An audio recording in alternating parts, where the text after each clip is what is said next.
but he's been around longer than I have because he used to be joint secretary, Neeraj was joint secretary dealing with the Ujjwala scheme when it was rolled out in 2016. So you were here from 2016 to 15. We were there in 2015 even before. So he rolled out the scheme. Then you were here till when? In 16. So we went to the World Bank after that, and we are very fortunate to have him. So you will find that he is not only very knowledgeable, but he is also accessible. Today I want to thank you for coming out on this somewhat. भाई साहब mobile नीचे कर लीजिए और नीचे वजन. Also on this somewhat cold afternoon, and I'm glad that you are here in large numbers. This is a curtain raiser for the 4th edition. भाई साहब थोड़ा सा वो टेलीफोन को नीचे कर लीजिए और थोड़ी सी आपस में चर्चा जो हो रही है वो भी अगर कम कर रहे हैं तो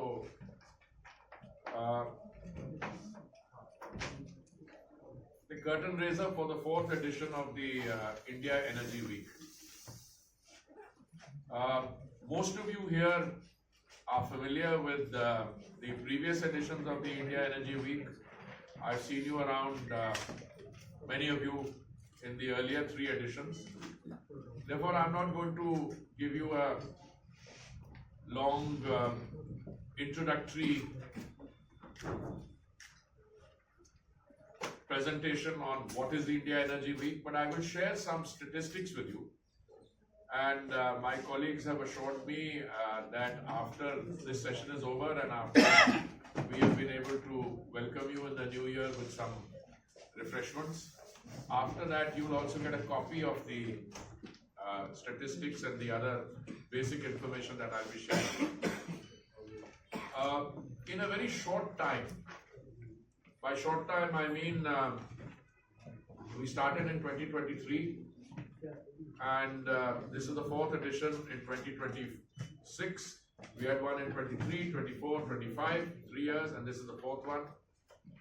I think IEW has come to occupy a unique position in the global energy calendar. Now I choose my words very carefully.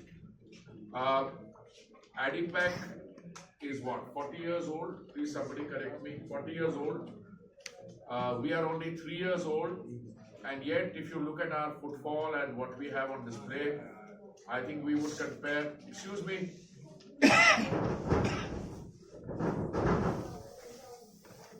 range of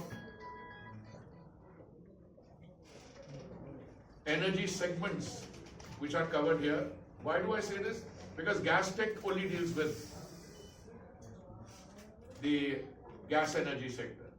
ADIPEC, which is the largest, I think, which is 40 years old, deals with crude oil, petroleum, diesel, and so on. But more than the range, here we will be dealing with not only the traditional fossil fuel, but the transition, biofuels in a very big way, green hydrogen in a very big way, CBG in a big way. But more than the sustainability canvas and the other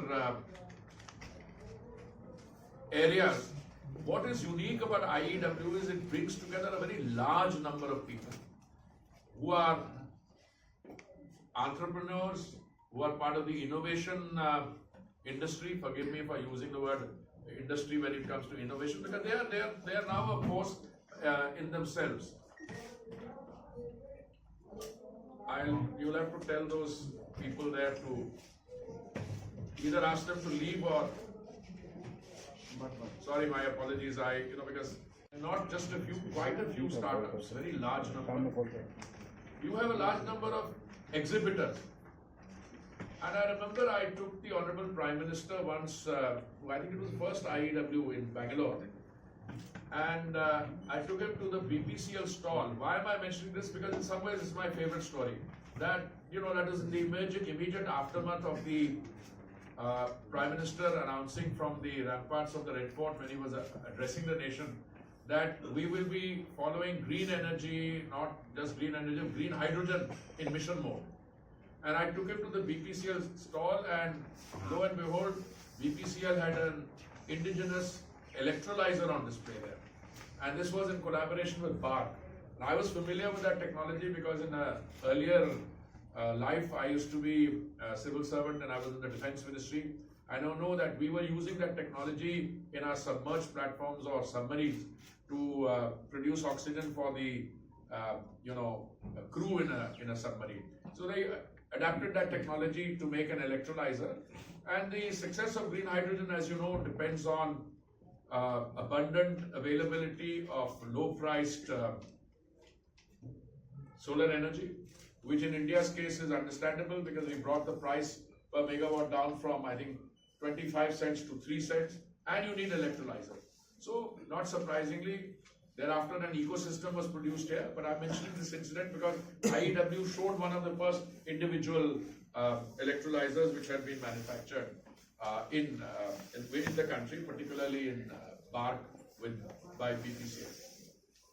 Now, as I said, and I've said this earlier to you, I believe in facts speaking for themselves.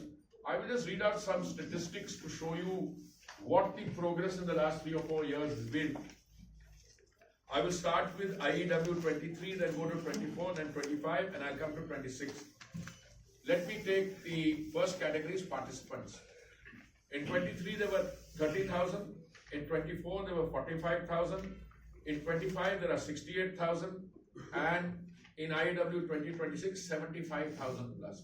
So we started from 30,000, we've reached 75,000 plus. Exhibitors were 316 in 23, went up to 445 in 24, it went to 570 in 25, and it's over 600 now.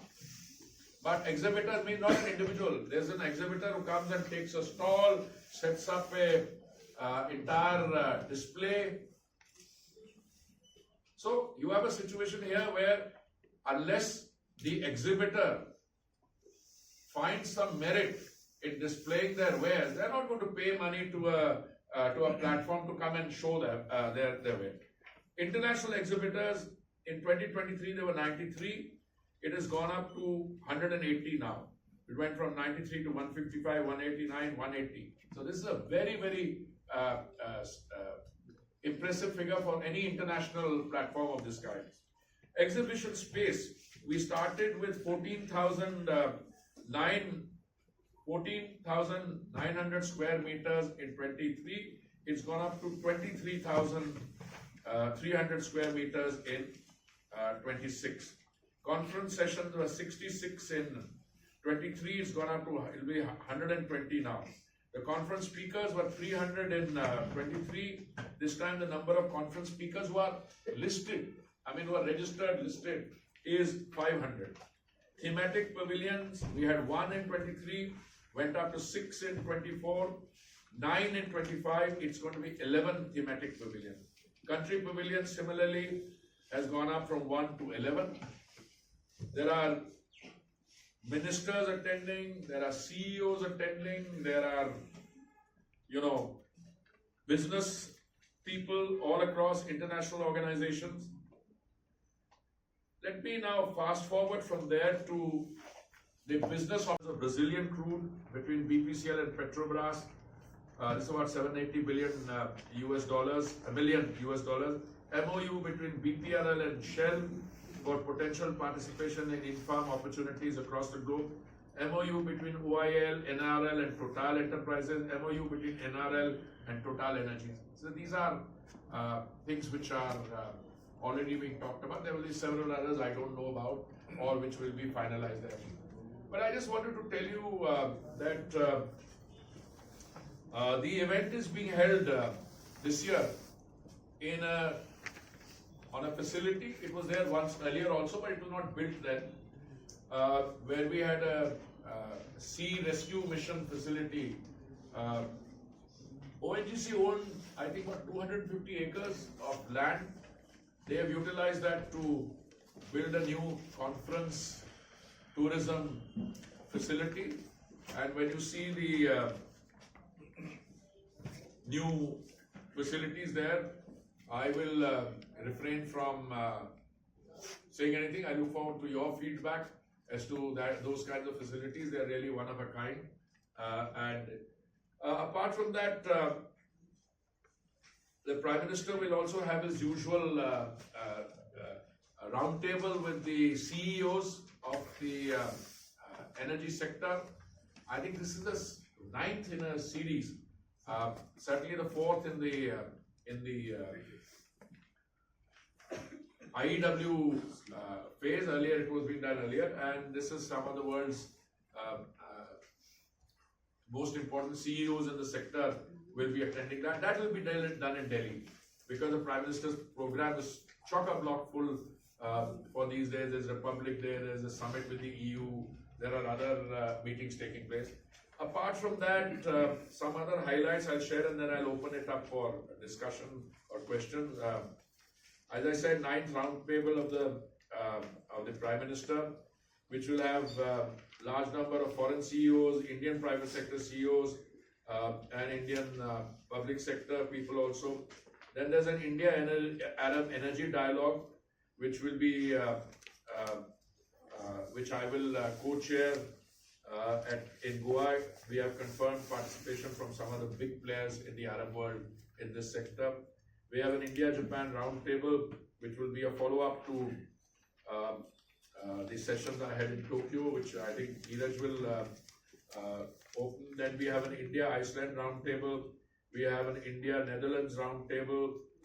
We have an India-US IBC. We have country pavilions, 11 of them. Japan, UK, Germany, Italy, US, Netherlands, Norway, Canada, Russia, and China. And I'll be having, of course, as you say, you have to sing for your supper. Those days from 26th to 30th, I'll be having any number of bilateral meetings, and so will my colleague, the secretary, and others. I've given you these facts because I think these facts speak for themselves, because you see the scale and how it's growing. You know, this is one sector in which, I hate to say this, but if you are, it's like cycling, if you're standing still, you'll fall. So if you are, moving ahead, and then the distance you covered and the, energy that you consume, all that is very clearly measured, and it is measurable, and it can be measured on a year-by-year basis. All I can say is that from the time that we last met in Goa, or we last met in the IEW, the world has become more exciting. In some ways, it has become more challenging. And this challenging in spite of the fact that there is really no shortage of energy globally. But there are certain other factors. But I think the strength of the IEW lies essentially, as indeed the strength of the other global platforms, in being able to conduct serious discussion between young entrepreneurs, innovators, startups, established energy suppliers, established energy buyers, new entrants into the energy field in a very stable environment, planning ahead. None of us is a soothsayer. We don't know what will happen tomorrow. I always consciously try to avoid answering what will happen if. We're not in that world.